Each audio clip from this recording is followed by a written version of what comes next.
हमारा देश धीरे धीरे एक डिक्टेटरशिप की तरफ जा रहा है।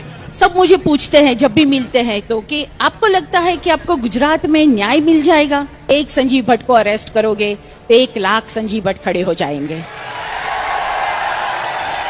आज तक मैं बेल के लिए घूम रही हूँ, sessions court, high court, supreme court, bail नहीं मिल रहा। 2002 गुजरात में बहुत गंदे दंगे हुए थे, हजारों लोग मारे गए, हजारों औरतों के रेप हुए।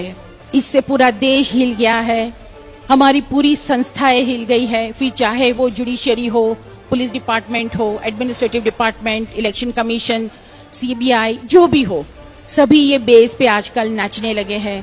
मेरा आधा घर तोड़ दिया गया जिसमें मैं 23 साल से जी रही हूँ, कहते हुए कि ये इलीगल है। अगर मेरे हस्बैंड ने उस वक्त कह दिया होता कि मैं भूल गया, याद नहीं क्या हुआ 2002 में, तो हम शायद आज वेनिस में वैकेशन करते होंगे।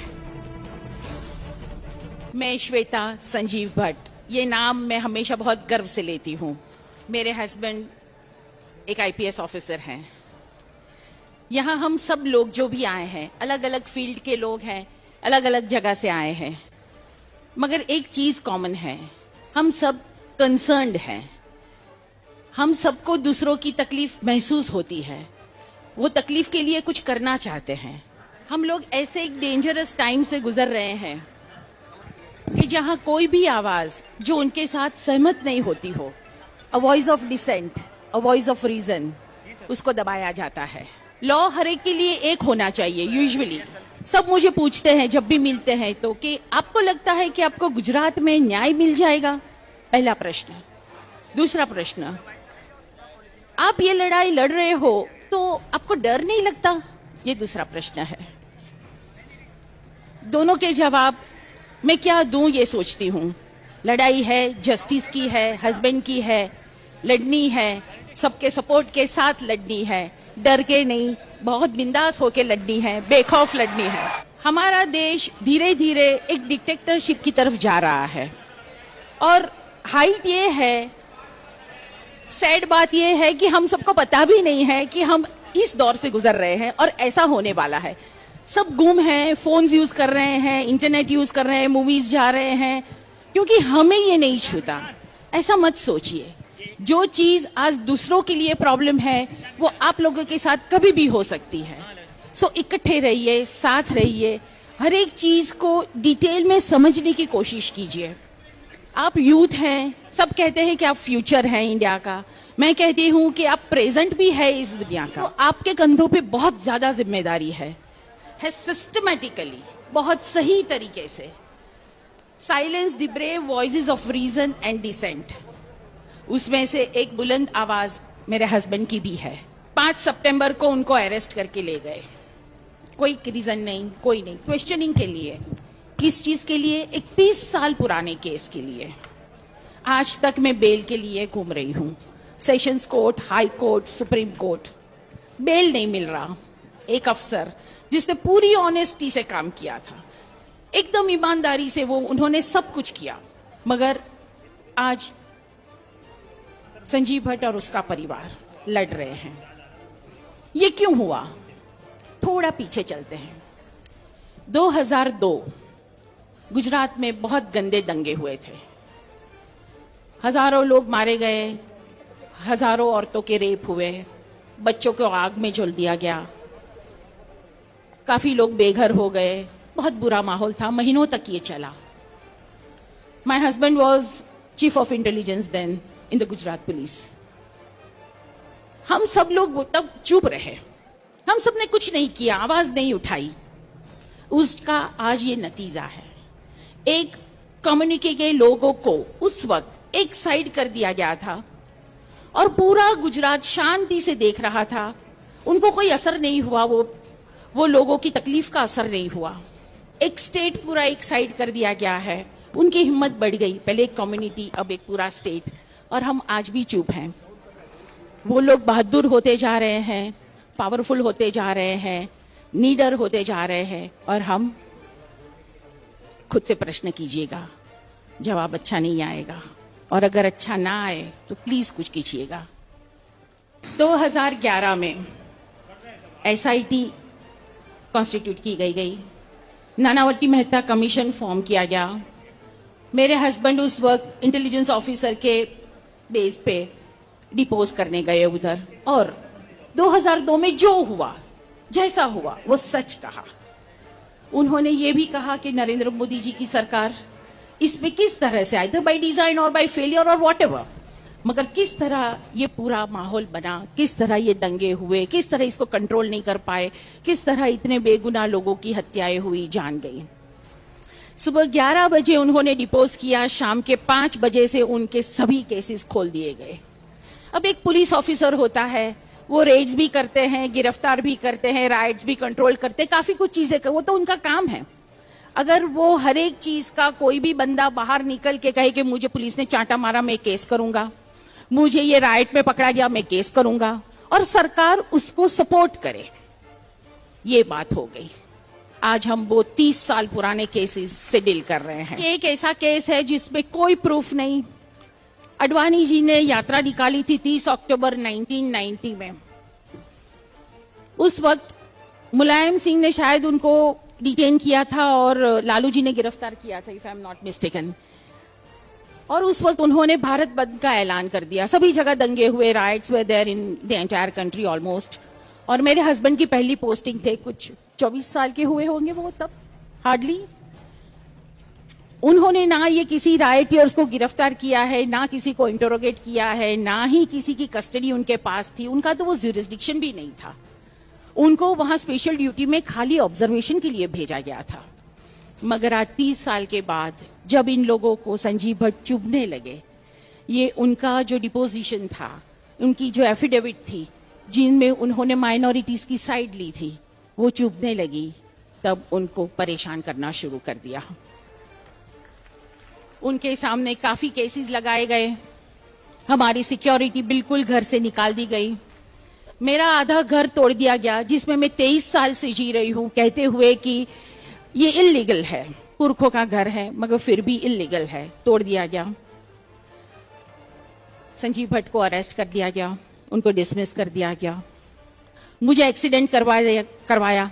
ये उनकी एक टिपिकल मॉडस ऑपरेंडी है। If you are with us then it's good, if you are not with us you are against us, that's it. ये वही केसेस हैं जिसमें सीआईडी क्राइम ने पूरा क्लीन चिट दे दिया था। ये वही केसेस हैं जो सुप्रीम कोर्ट ने स्टे कर दिए थे, जिसमें कुछ भी नहीं था, मगर आज स्टे किया हुआ केस फिर से रीओपन कर रहे हैं और परेशान कर रहे हैं। मैं हर जगह जाती हूं, लोगों से सपोर्ट की उम्मीद करती हूं। आज भी यहां आई हूं, मुझे पता है आप सब हमारे साथ हैं, आप सब संजीव भट्ट के साथ हैं, मगर सिर्फ साथ होने से या वी सपोर्ट संजीव भट्ट कहने से कुछ नहीं होने वाला। जैसे कन्नन साहब ने कहा कि खुद के लिए, अपने फंडामेंटल राइट्स के लिए, सिविल लिबर्टीज के लिए, खुद की प्राइड के लिए, खुद की सेफ्टी के लिए, खुद की राइट ऑफ प्राइवेसी के लिए अगर हम कुछ भी करते हैं तो वो जायज है। पुलिस ऑफिसर ड्यूटी करता है और देखता है कि कोई लड़की का रेप हो रहा है, तो वो उस वक्त उसको पूछता नहीं है कि तू कौन सी ज्ञाति से है, अगर तू फलां ज्ञाति से है तो रेप होने देते हैं, अगर नहीं है तो छोड़ देते हैं। ये काम नहीं है उनका। उन्होंने इसी तरह ऑनेस्टली और डिलीजेंटली काम किया, मगर पहले जो चीजें की ऑनेस्टी, इंटीग्रिटी, ड्यूटी, चापलूसी नहीं करना, ये सब क्वालिफिकेशंस गिने जाते थे to be a good officer. आजकल शायद ऐसा नहीं है। अगर मेरे हस्बैंड ने उस वक्त कह दिया होता कि मैं भूल गया, याद नहीं क्या हुआ 2002 में, तो हम शायद आज वेनिस में वैकेशन करते होंगे। पुलिस ऑफिसर, मेरे हस्बैंड कहते हैं कि is the first line of defence. कभी भी कोई भी जगह तकलीफ होती है तो पहले टच में ऑफिसर आते हैं, पुलिस वाले आते हैं। अगर वो अपनी ड्यूटी सही तरीके से नहीं करेंगे तो ये देश कैसे चलेगा? हर एक society they make their officers. आप सबका दोष है इसमें, हम सबका दोष है इसमें। हम सब चुप बैठते हैं। जब एक ऑफिसर के साथ कुछ होता है हम कुछ करते नहीं हैं, तो दूसरे अफसर भी यही देखते हैं कि हाँ चलो देखो, कुछ बोलना नहीं है, चुपचाप रहना है, चापलूसी करनी है, वरना हमें प्रॉब्लम हो जाएगी। तो एग्जैक्टली दूसरे ऑफिसर्स ऐसे बन जाते हैं, सोसाइटी बनाती है उनको ऐसे। अगर एक अफसर खड़ा रहता है, बहादुरी से कुछ डिसीजन लेता है और कुछ काम करने की ठानता है और पूरी सोसाइटी साथ हो जाती है, तो वो ऐसा एग्जाम्पल होता है कि नहीं, हम कुछ करेंगे तो हमारे साथ भी ये लोग खड़े रहेंगे, तो हमें ऐसा बनना है, तो हम शायद अच्छे अफसर्स बना पाए। ये लोग जो हैं एक ऑर्गेनाइज्ड मिस इन्फॉर्मेशन फैलाते हैं। आप सबको लगेगा तो हम करें क्या, चलो बताओ, हमें भी कुछ करना है मगर करें क्या। तो ये बात है कि ये जो एक ऑर्गेनाइज्ड मिस इन्फॉर्मेशन वाली बात है, कोई भी चीज को गलत तरीके से बताना, बताते ही रहना लगातार जब तक कि वो सच ना हो जाए। संजीव भट्ट सबकी आवाज थे, बड़ी बुलंद आवाज है आज भी, वो बेखौफ लिखते हैं, बेखौफ बोलते थे। आज अगर वो थोड़े वक्त के लिए हमारे बीच में नहीं है तो हमें उनकी आवाज बनना है। उसी निडरता से, उसी तरह से हमें ये सरकार को और संजीव भट्ट दोनों को तसल्ली देनी है कि अगर एक संजीव भट्ट को अरेस्ट करोगे तो 1 लाख संजीव भट्ट खड़े हो जाएंगे। Grid and fear, punishment and reward, ये चीजों पे ये सरकार चलती है। जैसे कुछ भी उनके पसंद का नहीं हुआ, फटाक से पनिशमेंट। अगर किसी ने भी गलत तरीके से उनका फेवर में किया तो तुरंत रिवॉर्ड। ये बहुत डेंजरस चीजें होती है।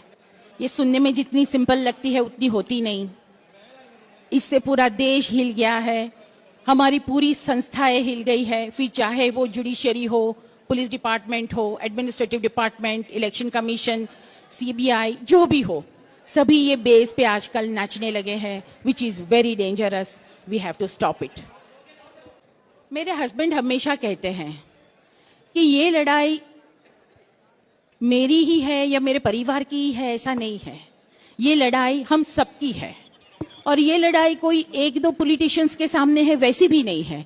This battle is against the ideology, एक आइडियोलॉजी के खिलाफ है, फिर वो चाहे किसी की भी हो। फासिज्म वाली आइडियोलॉजी नहीं चलेगी। So we have to fight that ideology, इकट्ठे एक साथ। ये गवर्नमेंट को कोई क्वेश्चन करे वो पसंद नहीं और ये आंसरेबल तो है ही नहीं। तो हमें ऐसा माहौल करना है जहां हम बेखौफ होकर उनको क्वेश्चंस कर सके कि ऐसा क्यों और ऐसा क्यों नहीं। आज हम लोग सब डर में जी रहे हैं। इसको फोन करे तो डरते, हमारे फोन टैप हो रहे होंगे, ये खाना चाहिए, ये नहीं खाना चाहिए, ये पहनना चाहिए, इसको मिलना चाहिए, इसको नहीं मिलना चाहिए। अफसोस डर रहे हैं कि भाई रेड करे तो प्रॉब्लम, रेड ना करे तो प्रॉब्लम, राइट्स करवाएं तो प्रॉब्लम, राइट्स रोके तो प्रॉब्लम, गिरफ्तार करे तो problem. Total state of confusion. किसी को पता नहीं है एग्जैक्टली कि चापलूसी के सिवा और क्या करे तो हम ठीक तरह से अपना गुजारा कर सके। इसको जैसे भी हो सके थोड़ा सही करना है। मुझे सिर्फ एक फोन की आवश्यकता है। मैं आप सबके साथ हूं, एनी टाइम एनीवेयर, और आप सब मेरे साथ रहें any time anywhere. Sanjeev Bhatt को घर लाना है एट एनी कॉस्ट और दुआ कीजिएगा। Thank you.